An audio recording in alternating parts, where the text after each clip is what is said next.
Today we're going to be looking at the Piezano Pizza Oven from granite stone. So let's get into it.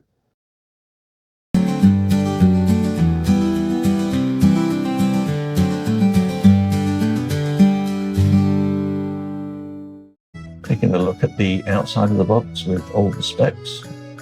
And inside you'll find a couple of wooden lifters, a scraper, some instruction materials, and the granite stone itself, which does all the cooking.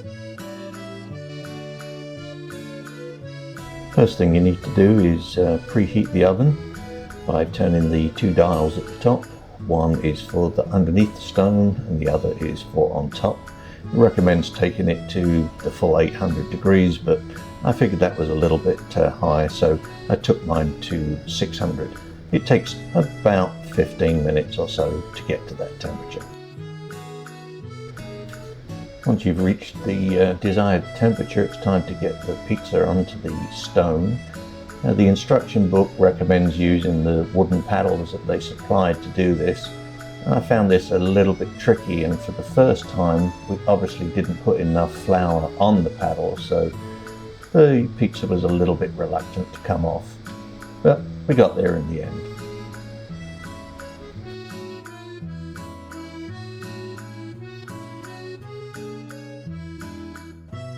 After about 2 minutes, the instructions recommend that you spin the pizza so that the toppings don't get overly cooked on one part or another. As you can see from here, we made that mistake, so we're a little bit crispy on the top in a couple of places.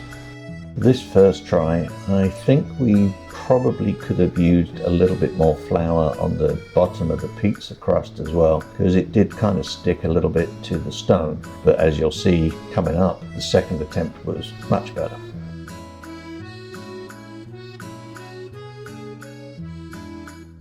Lifting the pizza off the stone was pretty easy. Slide it onto our pizza cutter board, but as you can see, it did leave behind a little bit of evidence of the sticking, and we scraped that off before the next go. Attempt number 2 was definitely more successful, with the lessons we've learned from the first go round. Having more flour on the paddles for loading and a little bit more flour on the pizza base itself definitely helped. Turning this pizza was definitely more successful, and the other thing we discovered was that turning the temperature down for the top element helped avoid overcooking the toppings.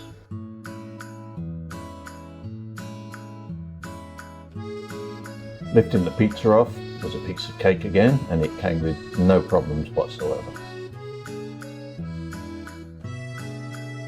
So there we go, a nicely cooked pizza. Nice on the bottom, not burned. Toppings cooked really well, and the flavor was exceptional. This is going to be dinner for tonight, and we will definitely be making more pizzas with this pizza oven again. You guys should try it out.